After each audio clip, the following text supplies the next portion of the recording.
Quero orar rapidamente, já oramos bastante, eu não tenho a menor dúvida da presença do Senhor aqui, né?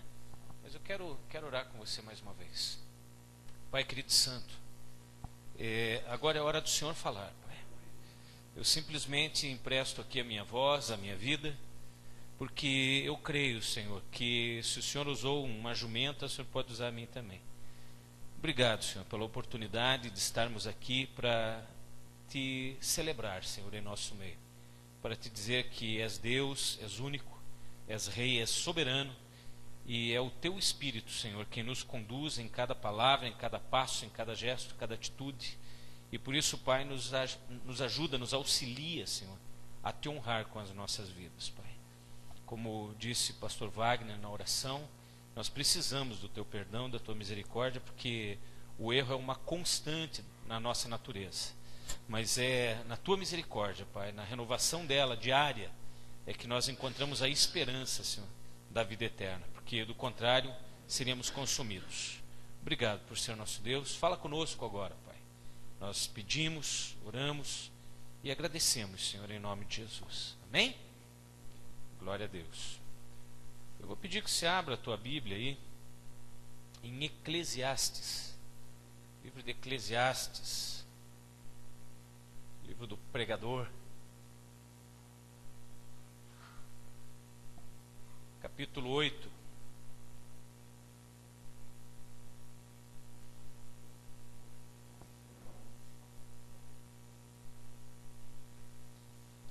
Eclesiastes 8.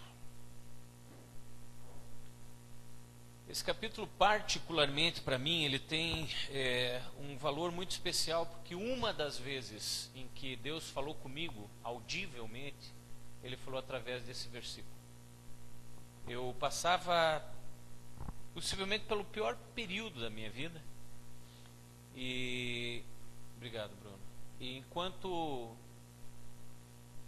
eu orava, eu clamava ao Senhor que falasse para mim algo, que me dirigisse, que me confortasse, que me direcionasse. E aí eu acabei adormecendo ajoelhado do lado da cama, orando. Estava orando, estava cansado e orando ali, eu adormeci ajoelhado do lado da cama. E aí eu acordei com uma voz falando para mim que era para eu ler Eclesiastes 8. E me surpreendi porque aquela passagem que eu li foi exatamente o que eu precisava ouvir. Essa foi uma das experiências que eu tive sobrenaturais com o Senhor. E ontem já Deus me direcionava nessa palavra. Nós marcamos um culto na casa da irmã Betinha, que o pai dela, nós acreditamos que ele esteja nas últimas já. Eu até achei.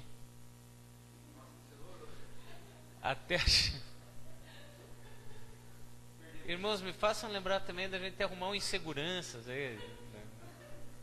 Quer dizer, que a coisa eu faço assim por segurança tira.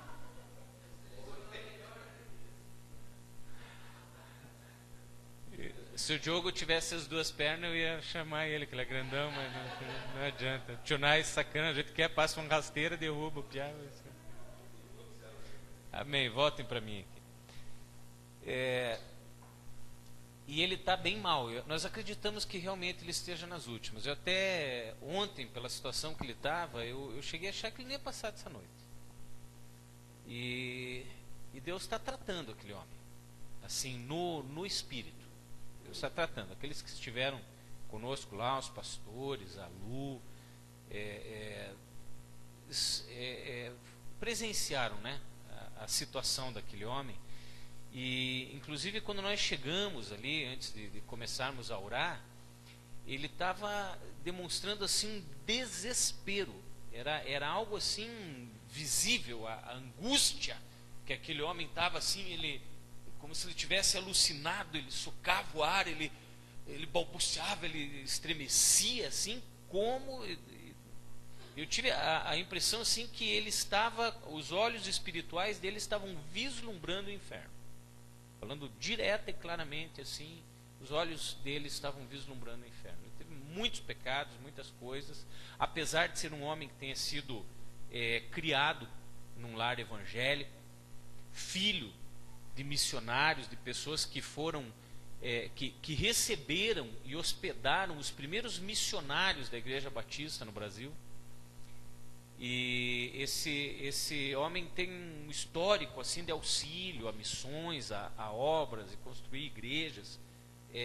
O histórico familiar dele é impressionante em termos de obras, mas ao mesmo tempo assim a sua vida foi costurada por uma série de erros terríveis, comportamentos, coisas, vícios, coisas horrorosas.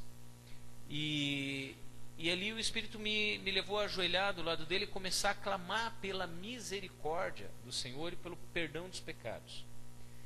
E aí hoje, enquanto eu estava vendo o louvor aqui, eu comecei a sentir um impulso assim de falar para as pessoas virem para frente,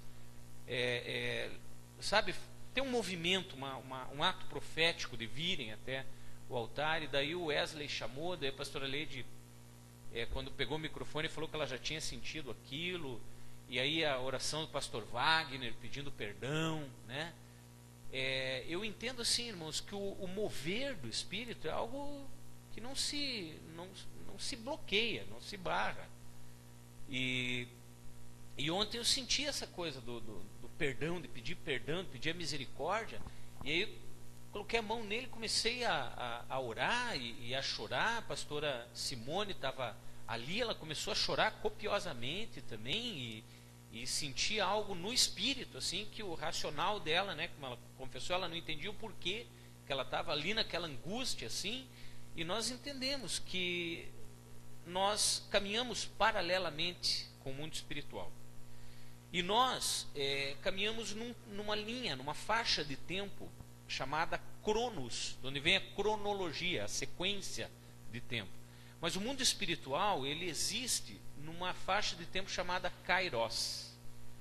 E o Kairos, ele é uma faixa de tempo diferente da nossa.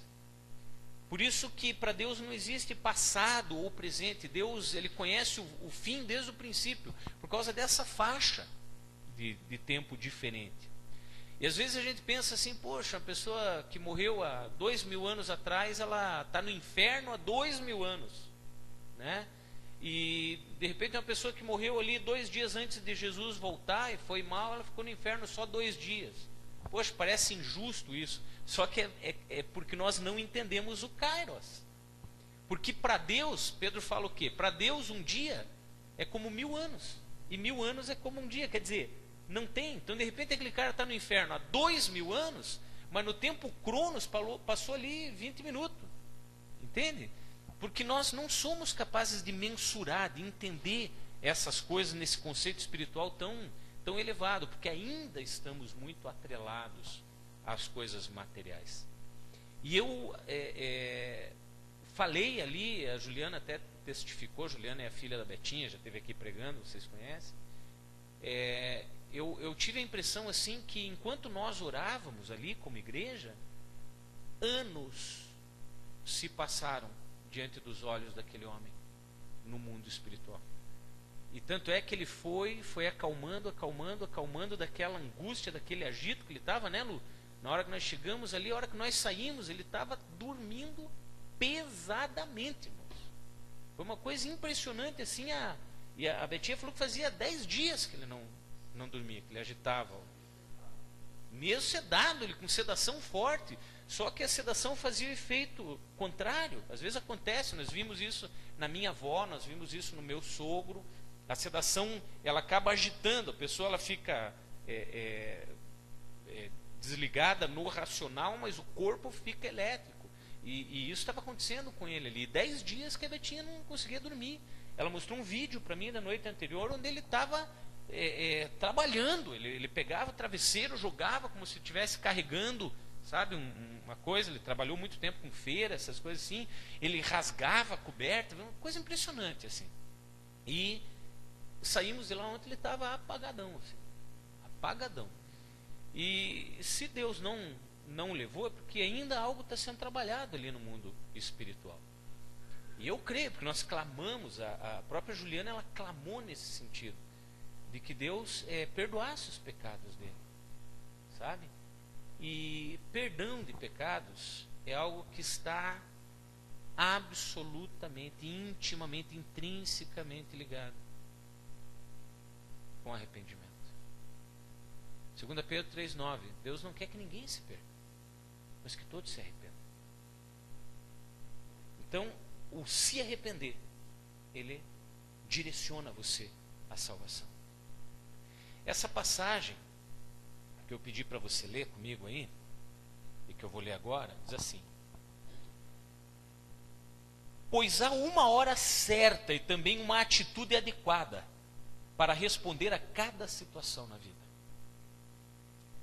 Eclesiastes 8, verso 6. Vou repetir. Pois há uma hora certa e também uma atitude adequada para responder a cada situação da vida. Entretanto, o sofrimento sobre o ser humano o faz precipitar-se. Verso 7. Considerando que ninguém conhece o futuro, quem poderá dizer o que vai acontecer? Amém? Me chamou muito a atenção essa passagem. Nós estávamos na outra sexta-feira na comunidade Ouvindo os Céus, na inauguração oficial da comunidade, que é a igreja do pastor Zimmermann, do alemão, e fomos agraciados ali com uma pregação feita do pastor Júlio Lara.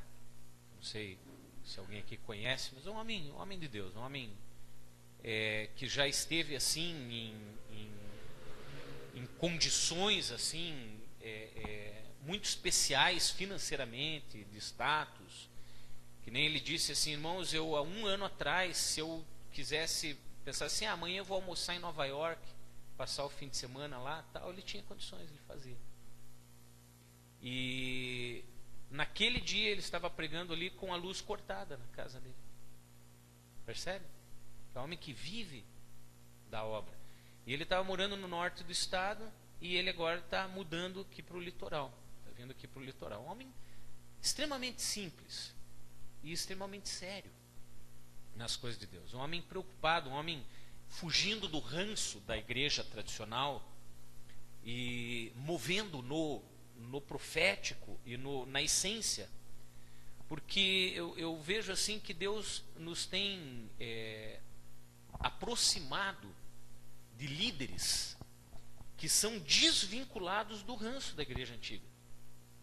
Líderes que têm ouvido o Espírito Santo e têm marcado as suas vidas, os seus ministérios, a sua caminhada por um entendimento de uma nova época na história da igreja, um novo momento da história da igreja. Eu falei recentemente aqui a respeito da igreja como um corpo, né, que passa pela infância, adolescência, juventude, maturidade, né? E nós estamos muito próximos do momento de sermos escolhidos. Muito próximos. Eu tenho falado incessantemente aqui a respeito da volta de Jesus. E eu vou dizer para vocês, não é fácil falar sobre isso, sabe? Seria muito mais fácil simplesmente ficar pregando a respeito do amor de Jesus, porque é incomensurável, a respeito da misericórdia de Deus. Se o Milton largar o GPS ali, você acha que... Amém.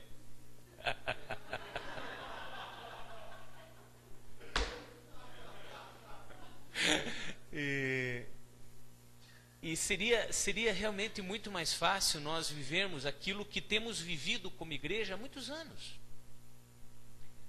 Jesus salva, né? Eu, por exemplo, que sou cria da Quadrangular, Jesus salva, Jesus liberta, Jesus batiza com o Espírito Santo e breve voltará. É fácil isso, né? Uma pregação assim que as pessoas vêm depois de uma semana sofrida, chegam aqui, tem aquele movimento, houve aquela mensagem de como Deus é bom, como Deus é glorioso, como Ele pode e tem poder para resolver teus problemas, e você sai daqui restaurado, renovado, e uau, mais uma semana, beleza, aí onde eu estou encorajado, chega na semana que vem, eu já estou com a pilha fraca, daí eu volto na igreja, recebo outra injeção de ânimo, e assim vai. Só que isso gera o quê? Gera uma continuidade no mesmo ciclo, num ciclo vicioso, e que não nos amadurece. Porque isso define um relacionamento vertical com Deus. Quando nós olhamos para as Escrituras e vemos Deus olhando para o seu povo como sendo uma coisa só, né? Deus fala do povo, quando ele fala Israel, a gente tem que prestar atenção no contexto, porque a gente não sabe se ele está falando de Jacó ou se ele está falando da nação de Israel. Porque Deus é assim. Ele faz uma promessa para um pai, e ele vai cumprir essa promessa nos netos. Aquele pai às vezes morre sem ver a promessa cumprida. Nós estávamos uma vez naquela igreja do Silas Malafaia, ouvindo uma pregação do pastor Lucinho Barreto, e ele falou que a mãe dele profetizou, ela pediu ao Senhor, ela era crente, ela pediu ao Senhor que o filho dela nascesse com os olhos verdes e se tornasse um pregador. Era o pedido dela para Deus. O menino nasceu com os olhos verdes e era um sarna na adolescência. E ela morreu sem ver o filho se tornar um pregador. E hoje nós sabemos que não só ele se tornou um pregador, mas ele se tornou o maior pastor de jovens do país, que virou um conferencista internacional, polêmico, mas inquestionavelmente um homem de Deus, a quem Deus deu muitas estratégias para ganhar a vida de jovens. Então, quando nós entendemos isso, nós vemos que Deus olha para nós de uma forma muito ampla, muito generalizada, embora nos conheça individualmente, cada um de nós.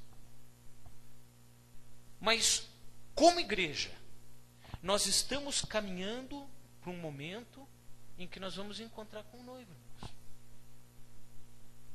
Eu não vou falar sobre isso agora, mas eu quero que, se você tiver coragem e disposição, você leia 2 capítulos da Bíblia, quando você chegar em casa. Leia Daniel 9 e leia Mateus 24. Leia os dois, Daniel 9 e Mateus 24. E o Espírito Santo vai ajudar você a linkar esses dois. Linkar é uma palavra, a gente pega a mania de falar em inglês, né? Linkar é a palavra, traduzindo, ela quer dizer ligar. Deus vai te ensinar a ligar o Espírito Santo vai te ajudar, te auxiliar a ligar esses 2 capítulos. Um lá no Antigo Testamento, profecia de Daniel. Outro no Novo Testamento, Jesus falando a respeito do fim dos tempos. E aí, se você fizer esses 2, se você linkar isso aqui, e você olhar para a história hoje, esqueça a Bíblia, história, vá para os jornais, vá para a internet. Hoje ainda a Luísa publicou no grupo do Raiz Informa uma reportagem a respeito dessa questão aí, né, que está rolando, dessa tentativa da Unesco de desvincular os judeus de Israel. Isso é bíblico, irmãos. Então você olha para as profecias bíblicas, lá em Daniel, as profecias de Jesus, e a história, do que está acontecendo hoje na história, e você percebe que isso está sendo agora, está acontecendo agora. É o momento da história da nossa humanidade, da história do nosso mundo. E aí, voltando para esse texto aqui, nós entendemos o quê? Pois há uma hora certa e também uma atitude adequada para responder a cada situação na vida. E esta é a hora de nós tomarmos atitude. Qual é a atitude? Nos arrependermos dos nossos pecados. É a atitude de nós mudarmos. Paulo fala algo em Romanos 12, capítulo 2, que é básico para a igreja. Não se conforme com esse mundo. mas renove a sua mente pelo entendimento. E aí você vai experimentar qual é a boa, agradável e perfeita vontade de Deus. E a vontade de Deus é que ninguém se perca, mas que todos se arrependam. Então, quando nós mudamos a nossa mente e nós deixamos de vir na igreja buscando o que o Senhor tem para nos oferecer, mas sim buscando o Senhor, nós não temos como nos achegar diante do Senhor de qualquer maneira. Nós devemos sim chegar como estamos. Eu lembro que tem um corinho antigo que fala assim: eu venho como estou, eu venho como estou, porque Jesus por mim morreu, eu venho como estou. E é assim, eu tenho que vir como estou, porque é o Espírito Santo que faz a limpeza. Porém, existem algumas questões em nós que elas são parte do culto racional. O Espírito Santo convence do pecado. Uma vez convencido do pecado, eu tenho que abandonar o pecado. E não só abandonar o pecado, eu tenho que pedir perdão por aquele pecado. E aí eu venho. E o que for preciso, Deus vai limpar. Eu lembro quando a mãe do Rubinho estava para ser batizada. Ela estava eufórica para ser batizada, a dona Alda. E ela fumava. E aí o batismo ia ser no domingo de manhã, a gente ia descer para um rio, uma chácara, na verdade, onde tinha um rio. E a dona Alda me ligou no sábado à noite e falou: pastor, eu estava falando com o Rubinho falou que o senhor não vai querer me batizar. Eu falei: mas o que é, dona Alda? Eu já sabia o que é. Eu já tinha visto ela na rua, fumando. E ela falou assim: pastor, puxa, é que eu fumo. Eu falei: tá, e daí? Eu sei que a senhora fuma. O senhor sabe? Eu falei: sei, eu já vi a senhora fumando na rua. Eu falei: é mesmo, eu não fumo dentro de casa, eu fumo no quintal ou na rua, mas eu fumo. Então, pastor, o senhor não vai querer... Eu falei: dona Alda, depois que eu fui batizado, eu já fiz coisa pior do que fumar. E estou aqui, sou pastor. Quando a gente olha, quem já participou daquela palestra que eu dou antes de batizar, vai lembrar que quando Filipe, aquela passagem que fala tão claramente, lá em Atos, que Filipe vai batizar aquele eunuco, aquele tesoureiro da rainha da Etiópia, Filipe faz uma única pergunta para ele. Ele fala assim: olha, se você crê, porque ele queria ser batizado. Ele falou: senhor, Filipe, ali está a água, aqui estamos nós, o que me impede de ser batizado? Filipe fala assim: cara, se você crê que Jesus é o cara, é lícito que você seja batizado, ponto. Quer dizer, você crê, é o que te basta ser batizado. Quando nós olhamos em 1 Coríntios, nós vemos que aquele povo que saiu do Egito, quando eles estavam, 1 Coríntios 10, quando eles estavam passando o mar, pensa bem, água de um lado, água do outro, a nuvem em cima. Estavam cercados por água. E Paulo fala naquela ocasião que eles foram batizados quando eles passaram por aquela situação. Aí para pensar. Foi perguntado alguma coisa para eles?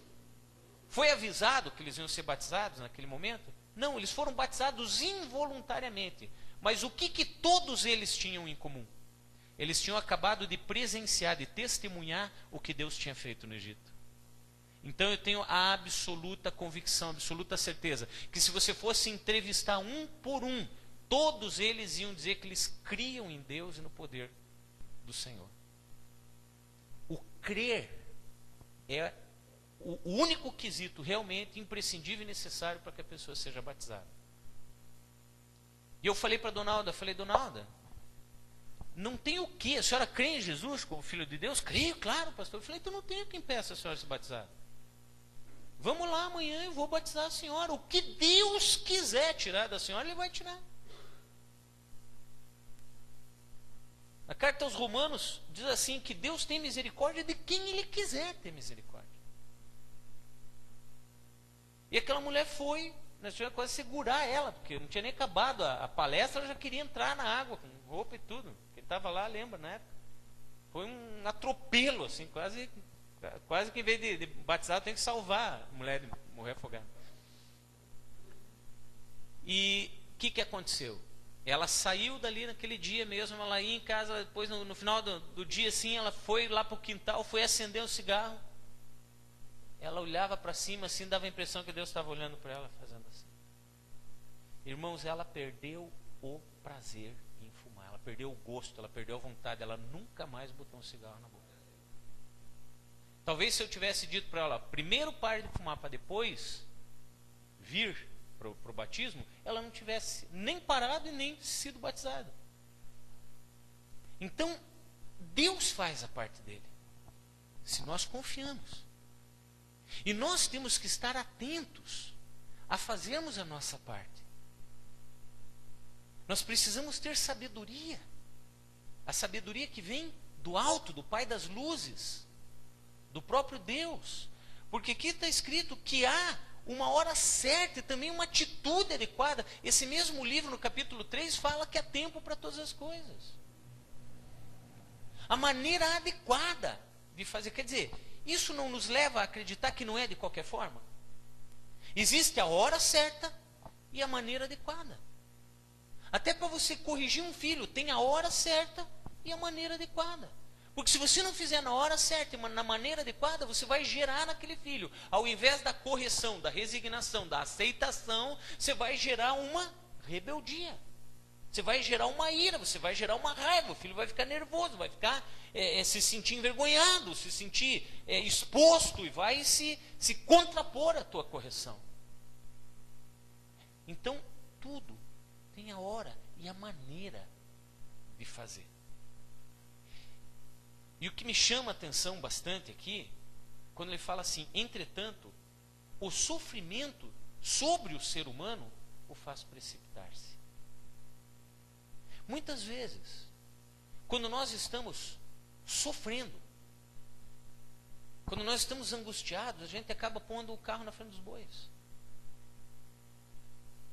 Eu estava falando com a Betinha ontem, antes de nós irmos lá para a casa dela, e ela falou assim, pastor, eu já tenho sofrido tanto com meu pai, tanto.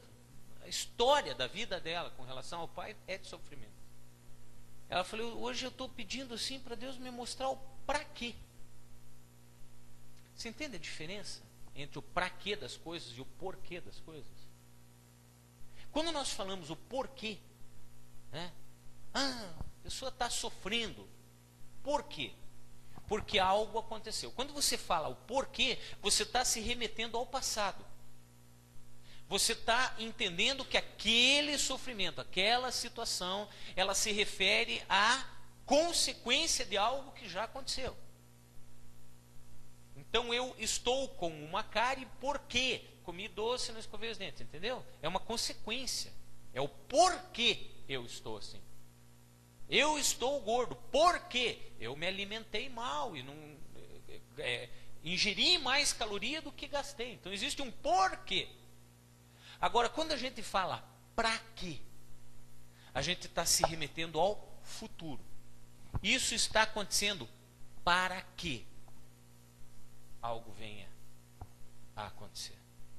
E Jesus fala que existem certas coisas que nós não compreenderíamos, mas que aquilo seria para que Deus fosse glorificado.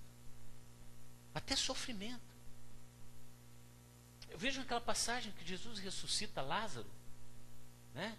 Que as irmãs de Lázaro, elas se precipitaram, elas foram à frente e falaram, Senhor, se o Senhor estivesse aqui, Lázaro não teria morrido. Aí Jesus fala assim para elas, fala, olha, ele vai ressuscitar. Aí Marta fala assim, eu sei que ele vai ressuscitar na ressurreição do último dia. Quer dizer, ela está se precipitando ao que Deus vai falar, ao que Jesus vai falar. Ela não estava entendendo o que iria acontecer. Que Lázaro tinha morrido, não porque estava doente, mas Lázaro tinha morrido para que a glória de Deus se manifestasse. Amém? Ele fala aqui no capítulo 7, considerando que ninguém conhece o futuro, quem poderá dizer o que vai acontecer? Sabe, irmãos, nós não sabemos, realmente não sabemos o futuro.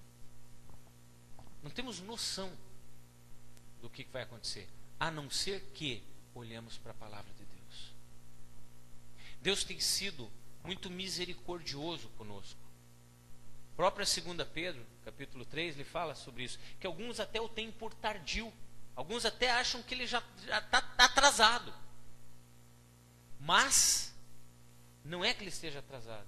É a longanimidade, é a paciência, é a benevolência, é a vontade que ele tem de dar mais um tempinho para que nós nos arrependamos. Tem uma parábola que fala de uma figueira que existia no meio de um parreiral, e aquela figueira não dava fruto. E aí o dono daquela terra chega para o cara que cultivava a terra e fala: olha, eu quero que você corte essa árvore, porque ela não dá fruto e só está tirando energia da terra, só está atrapalhando as vinhas, né, de produzir, porque ela está tirando energia da terra. Uma baita de uma árvore que não dá fruto. Aí aquele agricultor, ele fala para o seu senhor, ele fala: olha, me deixa mais um ano, me deixa eu cavocar a terra aqui, adubar a terra, fazer alguma coisa aqui que estimule a árvore. Ele estava com cuidado, ele gostava tanto daquela árvore, que ele não queria que aquilo fosse cortado. E ele pede mais um tempinho para que ele pudesse trabalhar um pouco mais. Irmãos, esse cara é o Espírito Santo. Porque já era para Jesus ter voltado. Mas ainda existe muito despreparo. Ainda existe muita gente despreparada, muita gente que ainda não entendeu todos os processos do Senhor. E o Espírito Santo, ele precisa trabalhar um pouco mais. Sabe? Ele precisa atuar um pouco mais para convencer pessoas que ainda não foram alcançadas. Porque ele verdadeiramente ele não quer que ninguém se perca.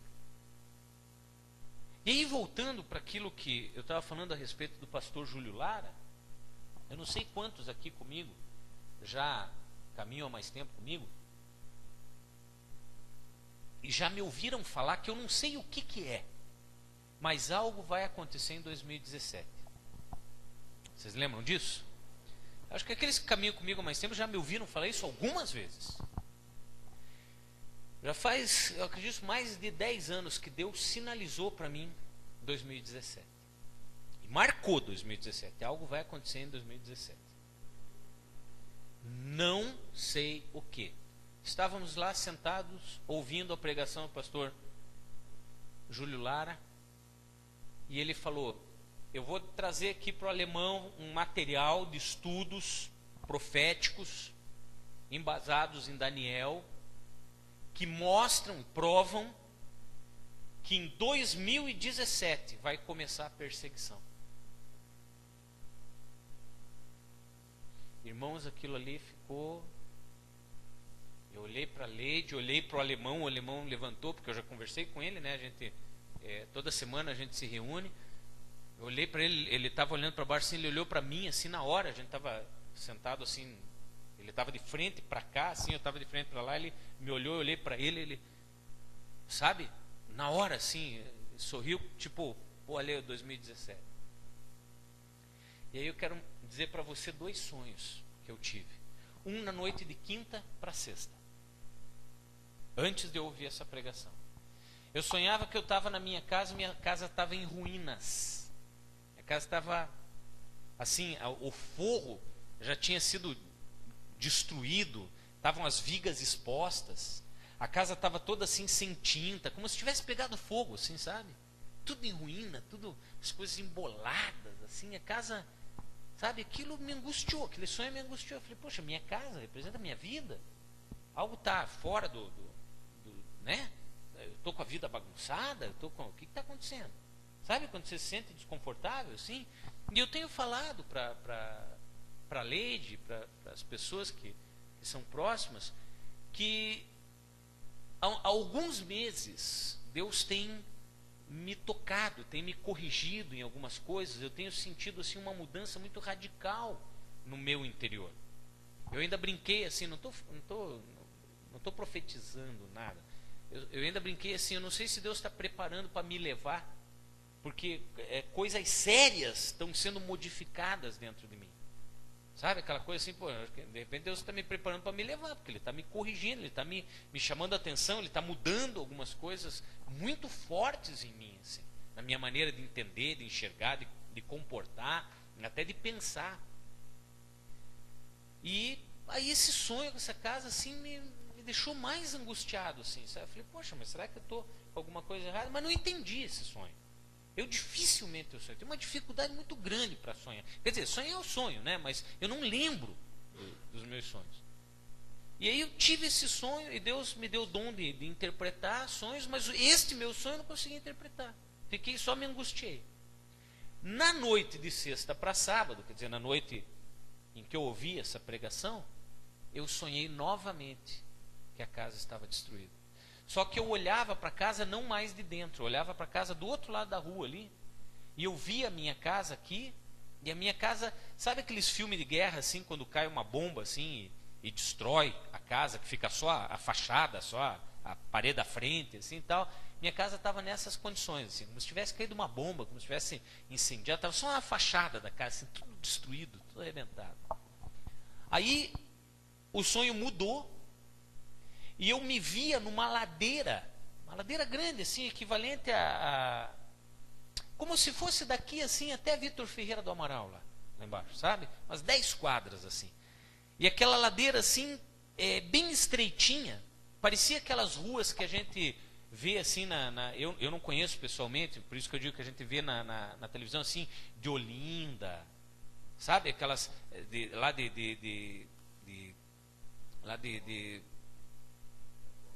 não do bairro Alto, lá no norte, nordeste, lá, sabe, aquelas, lá em Ouro Preto, sabe, aquelas Antonina, aquelas ruazinhas de Antonina, só que assim, dos dois lados da rua, haviam casinhas coladas umas nas outras, assim, como se fosse uma parede só, mas eram casinhas porque eram pintadas, assim, cada uma de uma cor.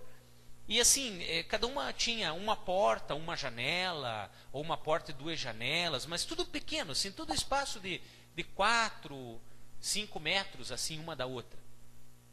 E tudo em ruínas. As janelas quebradas, as portas caídas, umas sem porta, outras sem janelas. E olha o detalhe, tanto pelas ruas, quer dizer, pela rua, porque era uma rua só, não havia transversais, era uma rua só com essas casinhas.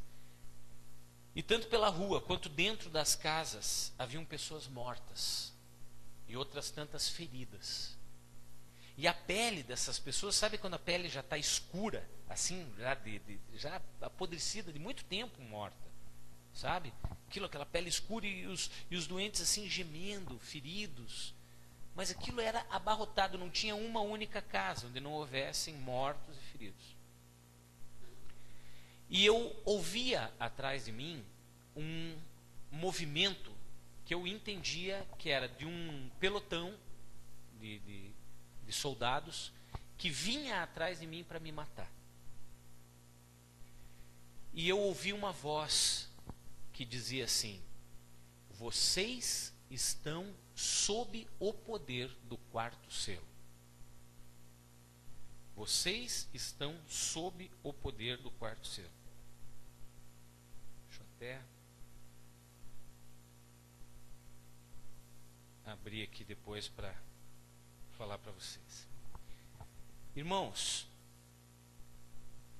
eu confesso a vocês que eu até então não sabia dizer assim exatamente o que é o 4º selo, o que está escrito, né, na passagem que fala do 4º selo. E eu ouvi aquilo e continuei descendo a rua assim, eu sabia que aquele povo vinha para me matar. E eu olhava assim, ia me desviando sabe, daqueles cadáveres e tal, e fui descendo até que eu cheguei no final da rua, lá embaixo. E a rua desembocava num deserto. Um deserto assim onde não havia montanhas, onde não havia rochas, onde não havia nada que eu pudesse me esconder. Era simplesmente aquele deserto. E eu entrei para a direita, para me esconder na última casa que estava à direita, e ela só tinha a parede da frente. A parede dos fundos assim não tinha. E eu dei a volta nessa parede e entrei ali. E havia uma pessoa morta e uma pessoa caída doente ali, gemendo.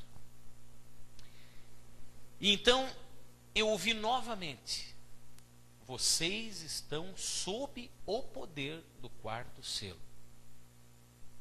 E quando eu ouvi isso, eu percebi que aqueles soldados já estavam próximos, assim, cerca de 4 casas de onde eu estava. E eu senti um impulso. E eu toquei aquela pessoa que estava morta. E aquela pessoa voltou à vida. E quando eu olhei aquilo assim, eu entendi que havia em mim uma condição de trazer à vida aquilo que estava morto. E eu pus a mão naquela pessoa que estava doente. E aquela pessoa imediatamente foi curada. E eu entendi que eu tinha uma função naquele processo. E eu decidi que eu iria subir a rua, tocando cada uma daquelas pessoas e trazendo elas de volta à vida. E quando eu tomei essa decisão, que eu fui para a porta, um soldado grande entrou com um fuzil na mão. Ele era canhoto, ele estava com o fuzil, a coronha para a esquerda e o cano para a direita. E ele entrou e me olhou. E quando ele me olhou, eu sabia que ele ia atirar em mim. Eu peguei no cano da arma com a mão esquerda e a mão direita eu espalmei no peito dele e falei: você não precisa fazer isso, seja liberto. E quando eu falei isso, ele soltou a arma, eu joguei a arma no chão e ele deu um sorriso, me abraçou e começou a chorar. E eu percebi que houve uma transformação nele. Então eu empurrei ele para o lado e saí pela porta da casa e fui subindo a rua tocando aquelas pessoas, e aquelas pessoas iam levantando. E eu acordei nessa situação. Irmãos, eu acredito que tenha sido um sonho profético. E eu acredito que cada uma daquelas casas representavam igrejas. Igrejas onde as pessoas estão mortas, ou feridas, ou doentes, à beira da morte. E que Deus havia me dado uma condição de restaurar aquelas igrejas, restaurar aquelas vidas. É algo que tem movido o meu coração, de tirar as pessoas da mornidão, de tirar as pessoas da condição de ranço, sabe? Aquela condição assim de, eu tenho isso, para mim é suficiente. Aquela condição de ir na igreja uma vez por semana, cumprindo um protocolo e vivendo despreocupadamente, porque o que eu tenho me basta. Então eu vou lá semana que vem e reabasteço minha energia e continuo a caminhada. Isso tem angustiado minha vida, isso tem angustiado minha mente. E quando me veio esse sonho, eu tive esse entendimento. Que como igreja, nós, não podemos ficar estagnados, não podemos ficar parados. E nós temos que estar preparados para o que vem. E para que vocês acabem de entender o sonho, quando eu acordei, eu fui para a Bíblia. Fui procurar o que fala, quando fala a respeito do quarto selo. Em Apocalipse capítulo 6, no verso 7, diz assim, o quarto selo. É o verso 7 e o verso 8, porque o verso 9 já é o quinto selo, e o verso 6 ainda é o terceiro selo. E diz assim: quando ele abriu o quarto selo, ouvi a voz do quarto ser vivente clamar: vem. Então, em primeiro lugar, eu ouvia uma voz dizendo: vocês estão sob o poder do quarto selo. E aqui, ele abriu o quarto selo e eu ouvi a voz do quarto ser vivente clamar: vem. Verso 8: olhei e diante de mim estava um cavalo amarelo pálido. Seu cavaleiro chamava-se Morte. E o lugar dos mortos o seguia de perto. Foi-lhes dado o poder sobre 1/4 de toda a terra, a fim de que matassem a espada, pela fome, por meio da pestilência e pelos animais selvagens da terra. Irmãos, antes de ler isso aqui na manhã seguinte, eu não saberia, se vocês me perguntassem, por Deus, se vocês me perguntassem, eu não saberia dizer o que se refere ao quarto selo. Todos vocês aqui leem a Bíblia. Eu sou pastor Wagner, pastora Simone, pastora Leide, pastor Murilo, pastora Dani, pastora Milton, pastora Sandra, irmã Teresa, que tem tantos anos de experiência, de vida, de conversão, a Lu, que é uma missionária, que é fera também na palavra, e tantos outros irmãos aqui que leem a palavra de Deus. Alguém, se antes de agora eu falasse assim, o que é o quarto selo? Vocês saberiam me responder de cor? Você entende o que eu quero dizer? Tem coisa bíblica que você não, né? Você não tem aquela coisa assim. A não ser que você tenha uma experiência que nem eu agora. A partir de agora, nunca mais eu vou esquecer o que é o quarto selo. Mas fala a respeito de morte, de um lugar de mortos. E de um poder. Veja, vocês estão sob o poder do quarto selo, que a voz falava para mim. O poder sobre 1/4 de toda a terra, a fim de que matassem. Eu estava num ambiente cheio de mortos, cheio de destruição. E antes disso, vamos voltar para o sonho anterior. A minha casa estava destruída. Eu já tinha sido afetado pela destruição. A minha igreja já tinha sido afetada pela destruição. Eu já tinha vivenciado a experiência de ser afetado pela perseguição e pela destruição. Mas me mantive firme, enfrentei e Deus me usou para restaurar. Então, eu chamo mais uma vez a atenção dos irmãos aqui para tomarmos atitudes, para não ficarmos simplesmente na neutralidade. Recebi essa semana ainda áudios e vídeos. O pastor Gil mandou para mim. Teve um primo meu que se converteu ao Evangelho há pouco tempo, também mandou para mim materiais falando de uma reportagem que teve nos Estados Unidos sobre um estudioso, um japonês lá estudioso, que não tem conexão bíblica. Ele está estudando os movimentos da Terra, os movimentos de placas tectônicas e tal. E ele falou o seguinte, que existe um terremoto que acontece a cada 240 anos. E esse terremoto está atrasado já há 500 anos. Há 300 anos ele está atrasado. E que ele está prestes a acontecer. E quando ele acontecer, a maior parte das cidades litorâneas serão absolutamente destruídas por maremotos e ondas gigantescas.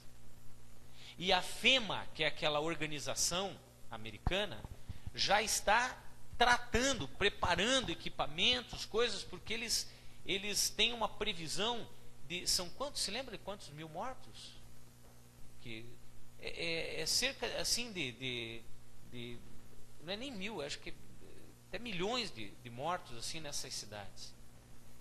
E eles estão preparando não para se houver, mas para quando houver. Então o que eu quero dizer? Jesus fala, você vai ler lá em Mateus 24, Jesus fala de terremotos. E aí nós olhamos para a história, para questões científicas que são contemporâneas e são comprovadas cientificamente, apontando para esses eventos. Sabe, irmãos, não é fácil. Vocês acham que, por Deus, vocês acham que é fácil para mim chegar aqui do jeito que eu sou? Eu sou brincalhão, né, gosto de agitar a parada, tal, de ser descontraído, de ser informal. Vocês acham que é fácil chegar para a igreja e começar a pregar coisas pesadas? Coisas que têm esse teor? Passar às vezes até por louco, ser criticado. Falar, cara, você está virado aí com uma teoria de conspiração, com uma coisa sendo... Não é isso, irmãos. É que nós precisamos olhar e ter uma atitude e avisar as pessoas, porque a Bíblia fala que se o profeta perceber alguma coisa e não avisar, e as pessoas morrerem na iniquidade, o sangue vai ser cobrado dele. Agora, se ele avisar e as pessoas não tomarem atitude, o sangue não vai ser cobrado deles, elas vão morrer no pecado. Entende? É uma preocupação que eu tenho. Gente, as minhas pregações têm se tornado pesadas. Eu não gosto disso, eu acho um saco isso. Porque a igreja vai sumindo. As pessoas começam a ir embora. As pessoas falam, cara, eu não trabalhei a semana inteira, fiquei correria que é a vida da gente, para chegar no sábado à noite eu vi o Elcio falar de profecia, de morte, de arrependimento, de restauração, de encheção de saco, pô. Sabe, eu não gosto disso, irmãos. Eu queria, sabe, trazer uma pregação, uau, avivada, pentecostal, meter fogo na igreja, a pessoa ficar, chupa bala house, se anda lá na praia, ripa lá para trás e tal, e sabe, e viajar no Espírito Santo, sabe, e estabelecer o relacionamento vertical. Sabe, eu e Deus, e o resto que se exploda. Não me interessa se vão olhar para mim, se eu estou virado aqui com a bunda para cima, pagando cofrinho, quero adorar a Deus, o resto que se dane. Não, irmãos. Que bom se pudesse ser assim. Mas existe um peso de responsabilidade como profeta, como homem de Deus, como alguém que recebe algo da parte de Deus que não pode ficar quieto, não pode ficar de boca fechada. E eu amo cada um de vocês, eu amo essa igreja. E eu entendo, porque quando naquele meu sonho eu fazia, eu represento essa igreja. Eu sou essa igreja. Então algo que eu faço, para mim, dentro do meu sonho, eu entendo que é uma função da igreja. Nós, como igreja, fazermos. Nós como igreja enfrentarmos, nós como igreja sairmos do marasmo, nós como igreja largarmos a zona de conforto, nós como igreja aprendermos a tomar iniciativa, nós como igreja largarmos mão de só deixar lembrar de Jesus, lembrar de cultuar a Deus quando chega sábado, 7:30 da noite.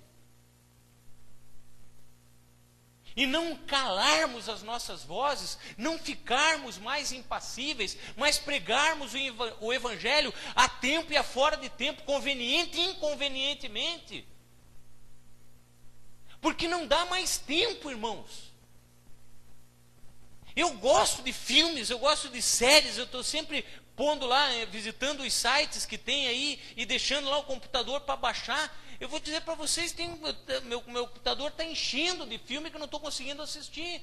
Porque, sabe, a hora que eu sento para assistir, daqui a pouco me vem uma coisa, eu vou para a internet, eu pego a Bíblia online, eu pego outra Bíblia, Deus começa a me dar coisas, eu começo a preparar estudo, eu começo sabe, não dá mais tempo. Não dá mais tempo, irmãos. Essa que é a questão. Nós temos que nos voltar mais para as coisas de Deus. Sabe aquelas coisas que eu gostava tanto de fazer, que eram super legais e tal, não dá mais tempo. É isso que está acontecendo. Nós temos que despertar como igreja, nós temos que nos acordar, nós temos que começar a tomar atitudes, nós temos que começar a ter iniciativa, nós temos que começar a colocar como prioridade número 1 das nossas vidas, o que é que nós podemos fazer para que as nossas vidas estejam alinhadas à vontade de Deus e sejamos verdadeiramente ferramentas e verdadeiramente demos frutos. E não ficarmos simplesmente na superficialidade das coisas. Não há mais tempo, irmãos. E aí o sofrimento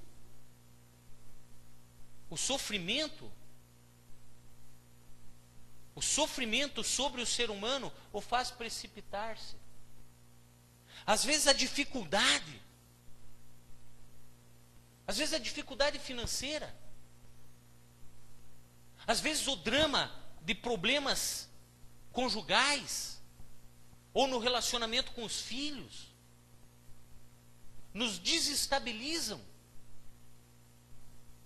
e nos fazem olhar em outra direção, que não a direção da cruz, que não a direção das promessas do Senhor. E aí a gente se precipita. E eu posso até entender essa palavra precipita-se com dois sentidos.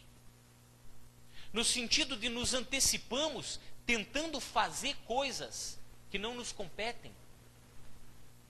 Tentando fazer coisas que são relacionadas a Deus, que é Ele que tem que fazer. Então a gente se antecipa, a gente bota o carro na frente dos bois, né? A gente age precipitadamente.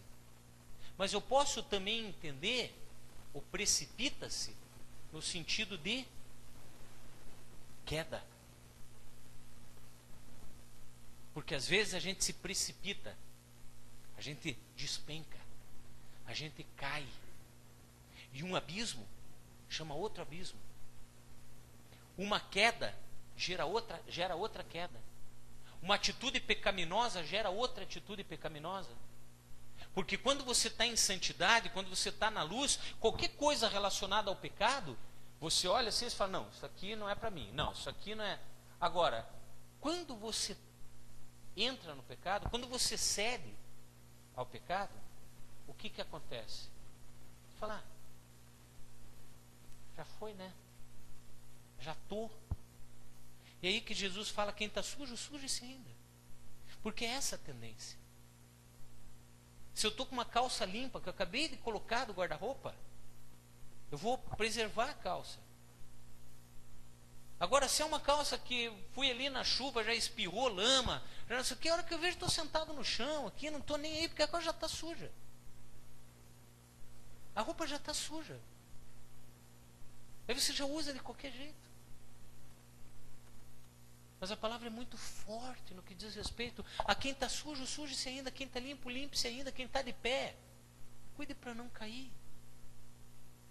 Não podemos mais ficar vacilando como igreja. Não podemos mais deixar de lado aquilo que é prioridade direcionada pelo Espírito de Deus dentro de nós. Nos voltemos ao Senhor. Nos voltemos a Cristo. Nos voltemos ao seu senhorio. Entendamos que não somos donos de nós mesmos. Que já não podemos mais desperdiçar o nosso tempo com coisas que não glorifiquem ao Senhor. Porque, irmãos, eu tenho medo que quando começar a perseguição, nós já não tenhamos mais essa oportunidade aqui. Nós já não consigamos mais nos reunir e glorificar o nome do Senhor com portas abertas, microfones ligados, batendo palmas. Eu tenho medo que isso que hoje nós negligenciamos, hoje não vou na igreja, hoje estou cansado. Irmãos, nosso culto é sábado à noite, você tem domingo o dia inteiro para descansar. Faz uma forcinha. Porque quem garante que no dia 22 de outubro de 2017 essas portas vão estar abertas e esses microfones vão estar ligados? Quem garante? Pastor, você está sendo... Quem garante? Nós precisamos viver Cristo. Paulo fala, viver Cristo, morrer é lucro. Nós precisamos viver Cristo. Nós não temos feito isso. Cristo tem sido um clube no qual nós nos achegamos quando estamos a fim de pegar uma piscininha. Mas não tem sido a nossa vida. não tem sido aquilo que verdadeiramente nos faz respirar. Que essa palavra cale fundo no teu coração nessa noite.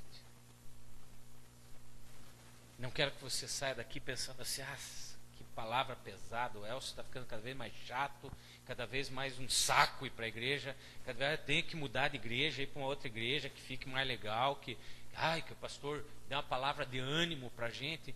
Irmãos, não tem nada mais animado para a tua vida hoje do que dizer para você assim, existe uma saída. É você se abraçar com Jesus.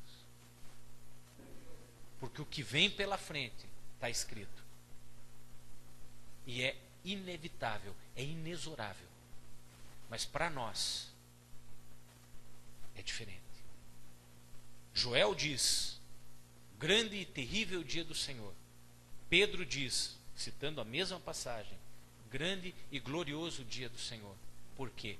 Joel não tinha Cristo, mas Pedro tinha Cristo. Para quem não tem Cristo vai ser um dia terrível, mas para quem tem Cristo vai ser um dia glorioso. Não vacile, não bobeie, não perca teu tempo. Amém? Feche teus olhos. Pai Santo, obrigado. Não é fácil, Senhor, conseguir verbalizar aquilo que o Senhor tem colocado dentro do meu coração. Não é fácil, Senhor, conseguir alinhar pensamentos com aquilo que o Senhor tem revelado a mim, na intimidade e na profundidade da minha consciência e do meu espírito. Não é fácil, Senhor, conseguir cumprir com os teus propósitos de uma forma completa. Mas eu creio, Senhor, que o teu Espírito está aqui, está atento, alerta e preparado, Senhor, para cumprir cada um dos teus propósitos. Pai, a tua igreja, eu não sou nada aqui, Pai, eu sou mais parte do corpo. A igreja é tua, Senhor, conduzida pelo teu Espírito, na tua palavra, na tua vontade. Pai, que o teu Espírito, Pai, possa testificar em cada coração, em cada espírito, individualmente, aqui, Senhor. Que cada um possa despertar do torpor, do marasmo, da zona de conforto e levantar, Senhor, para cumprir o seu papel como igreja. Dá-nos, Senhor, a orientação, dá-nos visão, dá-nos direção, dá-nos entendimento, dá-nos, Senhor, energia, coragem, ousadia para agirmos, Senhor, como igreja. Porque a árvore que não dá frutos, Senhor, ela será cortada e lançada no fogo. Pai, coloca o teu Espírito Santo adubando, ativando cada um destes membros, para que nenhum deles seja encontrado inativo, para que não hajam apêndices em nosso meio, Senhor.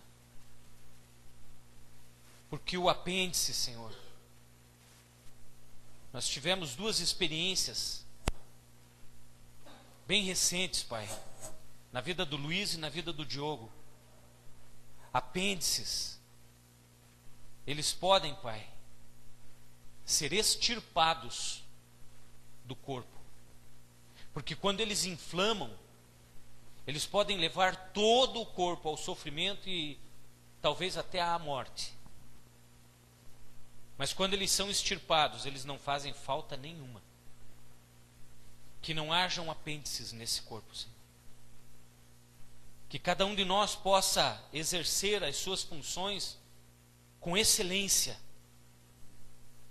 E quando formos ter contigo, Senhor, seja na tua vinda ou na nossa ida, possamos nos apresentar, Senhor, de forma digna, com os nossos frutos, Pai. E encontremos em Ti um sorriso, e adentremos ao Teu gozo. Que não haja no meio destes, Pai, nenhum sequer que caia em desgraça e seja lançado fora da Tua presença, a um lugar de trevas, onde haja pranto e ranger de dentes. Perdoa-nos as nossas falhas, os nossos erros, os nossos equívocos. Dá-nos a entender, Senhor. É o Teu Espírito que nos convence e nos ensina. Por isso, dá-nos a entender, Senhor, aquilo que verdadeiramente é condizente com os Teus propósitos. Não nos deixe delirar, não nos deixe desviar, não nos deixe desvanecer, não nos deixe deslumbrar, não nos deixe, Senhor, confundir, porque buscamos em Cristo, que é a rocha, a base, para construirmos tudo aquilo que temos e tudo aquilo que somos. Sê conosco, Pai. Dinamiza-nos. Coloca em nós um fogo vivo. Incendeia, Senhor, os nossos corações. Incendeia, Senhor, as nossas vidas. Não permita, Senhor, que nós esmoreçamos, Senhor. Não permita, Pai. Mas dá-nos aquilo necessário para fazer a Tua vontade, Senhor. Somos Tua noiva, somos Tua igreja. Capacita-nos. Muda o que precisar mudar, Senhor, mas não nos deixe perecer. Nós oramos em nome de Jesus.